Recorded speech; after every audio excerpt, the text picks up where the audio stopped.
Welcome back to part 2 of The Great Escape, the big trip to the south.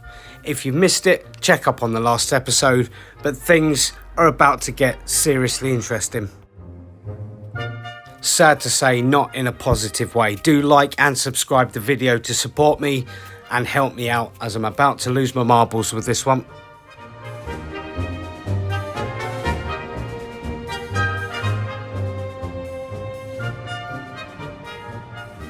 He doesn't want to do anything today. It's like 5:30 now. Night before we leave, I've come back from doing some bits ready to go, and he's like, yeah, no, not happy, I want to just stay here.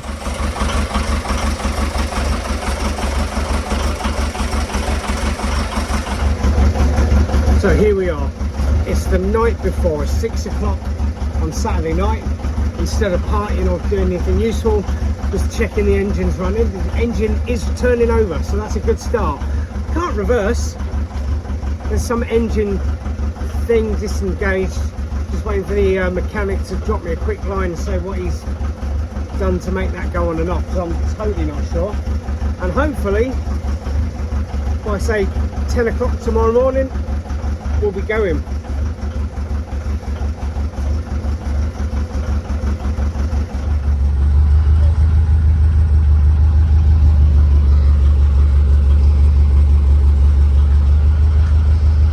So it begins. Still no reverse gear, so we just bumped into the bridge because we floated away. So yeah, we floated up here. Everyone's watching. We are having a nightmare. Yeah. Next stage, towing back to the front. We think we have some people know what's going on.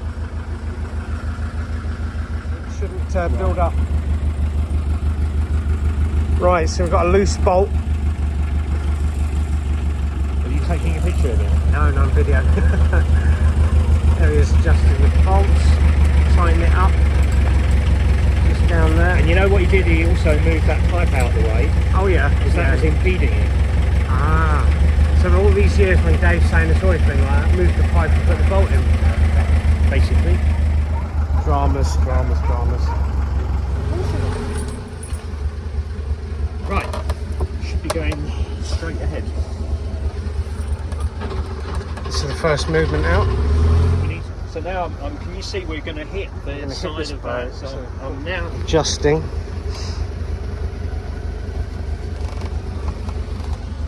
And I'm going to put a little bit of throttle on this because it's not. It's throttling. That's all I did. A little bit of juice and it flows. Yeah. I mean, this is what you. So the drama starts here. We've made it to the first lock just outside of the marina. There's the boat, and here we are. Got Marcus of the site, nice guy, helping me out. He's driven me around the corner. Here it is. So we're going to do that. He's just run round to the other side. Wish me luck. At least the weather's mostly holding out.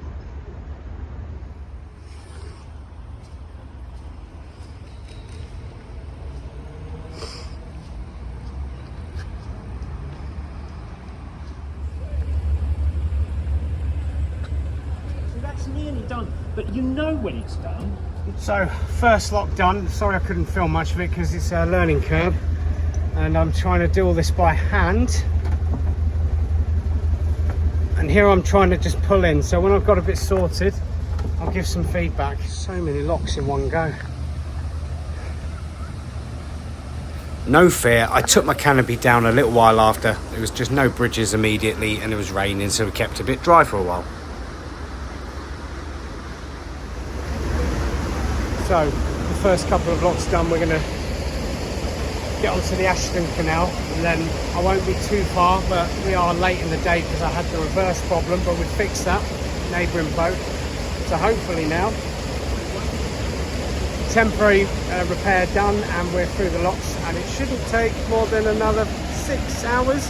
It's going to be evening by the time we get there, but I should just make it before it gets dark, or pitch black at least. Even then I can just pull up and do whatever last mile or two early morning, crack of dawn. So we'll see. And then things took a massive turn for the worst. We've been horse and cart and had to pull it along for quite a way because the engine was cutting out and doing things, but I've worked out a way to hotwire it. But we've only reached Ashton Lock 1 in about 3 hours so far. So, and now it's pissing with rain. It's going to be a nightmare. But we're trying. I will get there this evening or very early hours, one way or another.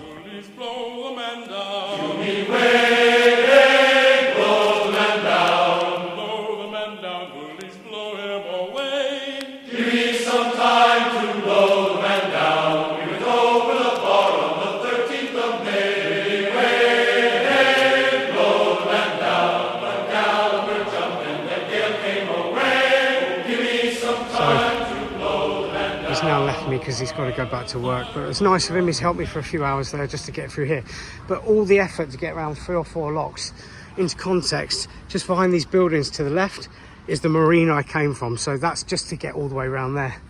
I've got to go up this heavy incline now by my lonesome. We're just letting the water level come through a bit. I'm gonna get the boat over there and moor up, and then start to get all the levels and things, and let the dog out for a wee as well. What a nightmare. I am going to be hours behind. A saucy young damsel I happen to meet. Give me some time to blow them down. I says to her, Pallion, how do you do? To me way, blow them down. Says she none the better for seeing. And it's not long from here that we see how my trip went from a mild disaster to a big disaster. But I don't mean me doing this lock.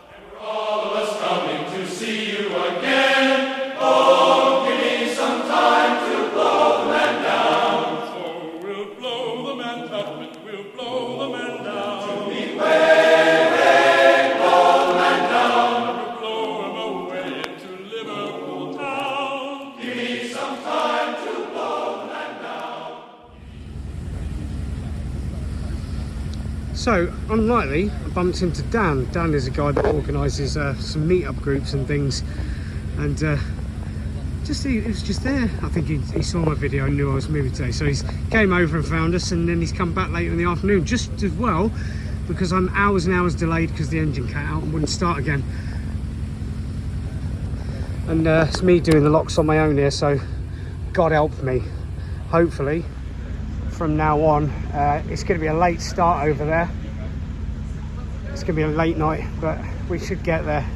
It has been a disaster of all proportions. I was hoping to be there by 6-7 o'clock. It'll probably be 10-11 if I'm lucky. We've got another 10 locks to go. Positive thinking. This one's taking forever to fill up though. An entire day of drama, but here we go, the quickest we've been all day. Full speed, engine troubles non-stop, but determination is key. This is Random John.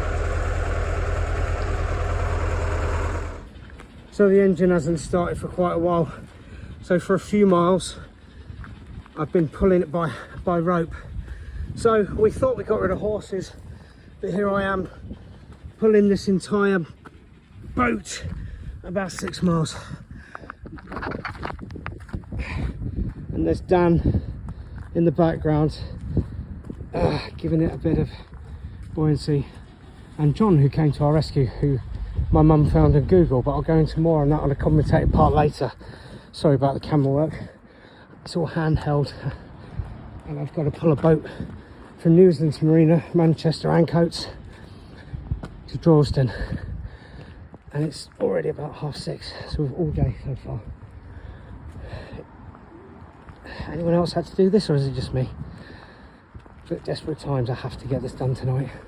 The one thing to make me laugh the whole trip, 9-minute walk, keep going, that's to the football ground. I'm still pulling the boat.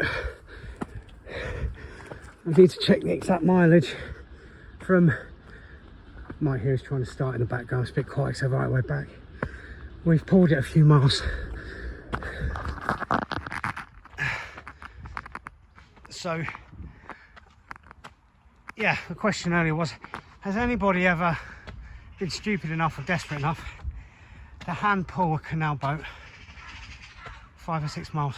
I think that's the mileage. I'll have to check when I finally get somewhere and get some electricity, because the engine's dead, got no power. But I have to get this boat, have to get it to Drawston Marina. before 7 AM. So yeah, see what I say, when it rains it pours. There they are. Say hello, Dan.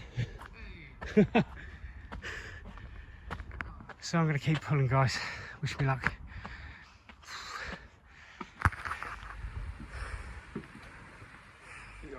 You'll have to excuse the footage. So it's about 1 AM now, spent several hours literally pulling the boat, as you saw, like a horse.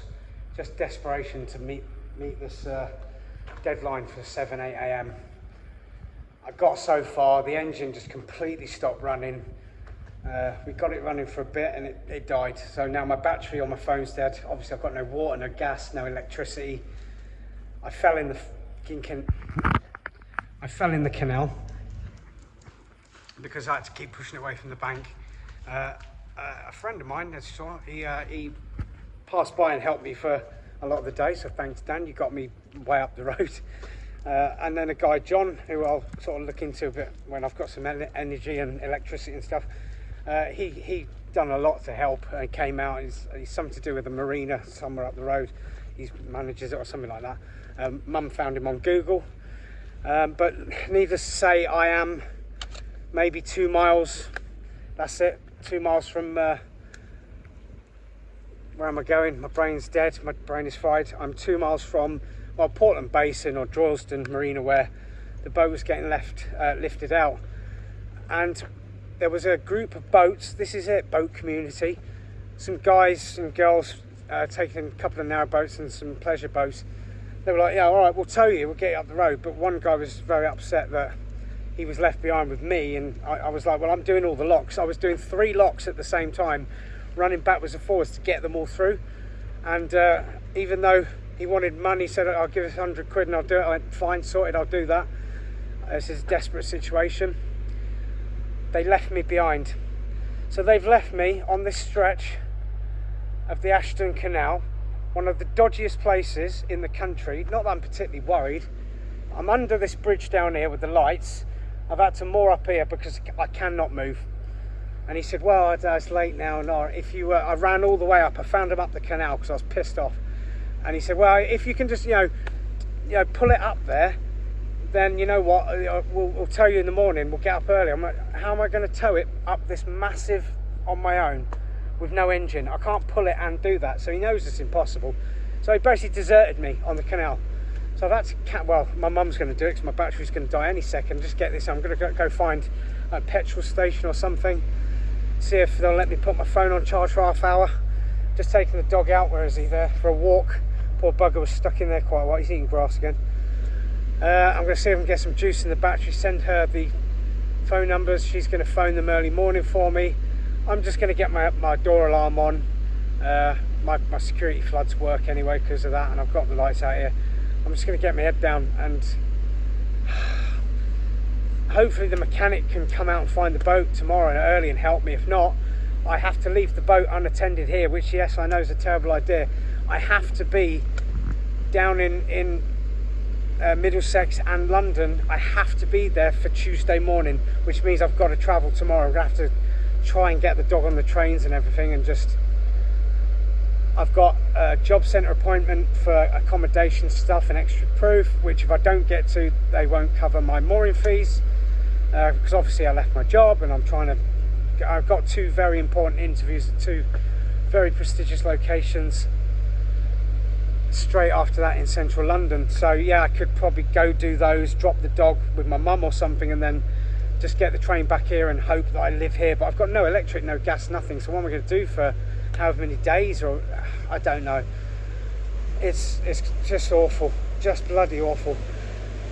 I'm in pain and agony because I've got bad back, knees, everything from pulling the boat. But I'm not defeated easily, but I have been today. It was a lot of effort, and the fact that they literally just deserted me. Can you stop going in there, please? They deserted me. I knew they were. That's why I ran up and found them, just to. And even then they lied. Oh yeah, well if you get it, we'll do this. And then once he sat down and had his sandwich, lucky him, I've got no food left. I only had a sandwich and stuff. I was quite happy with that. But once he'd done that, he's just left me. So I'm gonna take the dog on his final stretch, secure the boat properly, and then try and find some electricity so I can at least get my phone on charge. I have a low data plan as well, so that's probably going to run out and I'll have to get a silly expensive bundle on it because my Wi-Fi is all electric. I am in the middle of nowhere, well, not middle of nowhere, I'm near the new Co-op Live. So I've got like just office buildings, things. There's bound to be some kind of a petrol station somewhere if I can get off the canal on the stretch. So I'll update on the next section. Sorry about the dark. Yeah, so next day update. I'm still on the Ashton Canal, but we found this area. The mechanic came out and we got the engine running. The water had run out of the coolant system, so we topped it up and that was done. So we got the engine running for probably the best part of 45 minutes. We managed to get 2 locks up from where I was yesterday. At this one it says number 8 on it, on the Ashton Canal. So we got 2 locks up and it sort of died. So there is something with the engine that he seems to think that at this point, even if you get so far, it cuts out more up and basically let it cool down, because when he left it started up again. So it's been a disaster of all proportions. I've got the dog collection guy coming, he's due any minute. I've had to say more up down here. It seems like quite a sort of reasonable area. I haven't got a lot of choice, it is what it is, it has to stay. I've got very vital appointments in the morning, so I'm going to go with the dog courier now down to my mum's in Surrey, because I have no choice, so the boat has to be left. I've got my alarm on it, which is not much use out here, but it might be off-putting. I've got my solar powered flashlights, floodlights when people walk near it, and it's got enough signs saying alarmed and things. I'm going to leave on, I've got a couple of battery powered touch lamps, gold things I've bought before. I think they've got enough charge, it will last through the day and the night, maybe get one night out. And I'm going to go do these appointments, everything. I'll probably have to spend the second night at my mum's. They don't charge me for cranes, and God knows what, a crane company are not happy. We couldn't get in touch with them early and they turned up on the site. The lorry company were fine, apparently, but I've got to speak to them. And they said about rebooking, so I've got to rebook all the services for a third time. It's turning into a disaster of all proportions. I don't know exactly here. I'm near the what was it? I can't remember. There's a big centre outside of Manchester, sports place and stuff. I'm there. There's a big Asda and Tesco's. I don't know the mileage from here to the Droylsden Marina place I'm going to, because I've had no battery. It died. So I found a fire station. And here's the funny thing. The fire station is basically, when my neighbour reported my boat on fire, it wasn't on fire. It was just the smoke coming out of the hole where the chimney's meant to be, and they cut the lock and everything. I saw this fire station, only place I could find, because I needed to get enough charge just to get me through the night so I could set my alarm, but then the battery was dead in the morning. So basically the fire guys, I went in and one of them went, I said, look, would you mind? I'm on the Narrowboat, I broke down, I've been going all day carrying it, and I told him I was deserted by these Narrowboat guys. The guy that volunteered to help, I think they're more sort of Liverpool-y way from what some of them are saying. A guy called Jimmy. So if you're out there, Jimmy, you knew full well I couldn't solo get these gigantic locks with a rope on my own. You knew what you were doing when you disappeared up the beaten track. I just didn't want to cause any trouble and have an argument. It's not worth it. You volunteered to help me know my situation, you disappeared. But anyway, I digress. I'll get back into that another time. So yeah, the fire people went, oh, Narrowboat, yeah, we've been on your boat. And I went, really? You sure? Like, yeah, you got the dog. I went, oh, he said, yeah, we had the lock cut. I was like, bloody hell, the same fire team that did my thing in the day a few months back, turned out it was them. So they had a word with their boss, said, yeah, come in the office. They made me a cup of tea. I was knackered. I'm covered in, even now, my fingernails. I fell in the canal. I'm oil. I'm covered in stuff. I'm sweat through. I've dried out a bit. I need to hit a shower in Surrey. That's a few hours away now. Sorry about the long description, but a lot's happened. So yeah, basically they let me in. I was in about 20 minutes or so. Gave me a couple of bottled waters to send me off with. I had my 2-litre ones for Phil, for the dog and that, but yeah, I charged my phone for enough time to get me through the night. Mechanics come out this morning. Mum made all the phone calls and stuff because my battery wouldn't have done it. And he's got me sort of up here in the engine, hopefully. the marina up the road, we've had a word with them. So yes, what was I saying? I've had to cut this bit because I had a call come through. Yeah, it's the Portland Basin or Georgetown, they run both anyway. They said if you get a problem and I'm doing the journey for that last bit of the leg, just give him a ring, and he knows enough about the engines and stuff. And there's no breakdown. Like you say, get your canal breakdown. You can't even Google who does a breakdown. Like you Google it and find boat mechanics. The listings you find, the emails just bounce back. They don't work, and you can't just find a website of canal rescue. My mum found one eventually, but you think, if I can't individually find within hundreds of people online a company or a person to come and do a rescue, how long will it take these canal rescue people to find? It'd be bloody, I mean, they're fine if you sink, they're not very good if you broke down. It's not like the AA, so I'll have to properly look into that. Once I get to the marina down south, and if I ever get there, then realistically it's going to be stationary there quite a while. I need to get life sorted, I need to get the inside finished, I need plumbing back, I need pump working and all that kind of thing. So it becomes less of an immediate problem. But now I'd love to know how near Droylsden Marina I am. I can't, as a narrowboat come in, I've taken the only pegs, and they'll say, can you move? I'll say, I broke down. That'll be fun. Anyway, I'll leave again. I'll update when I'm back in Surrey and I've got electric and I've had a shower and a wash. I'm minging. Thank you. There we go. That's the fire station that helped me there. Oh yeah. Let's get a bit on video for my YouTube. It's the Phillips Park Community Fire and Ambulance Station.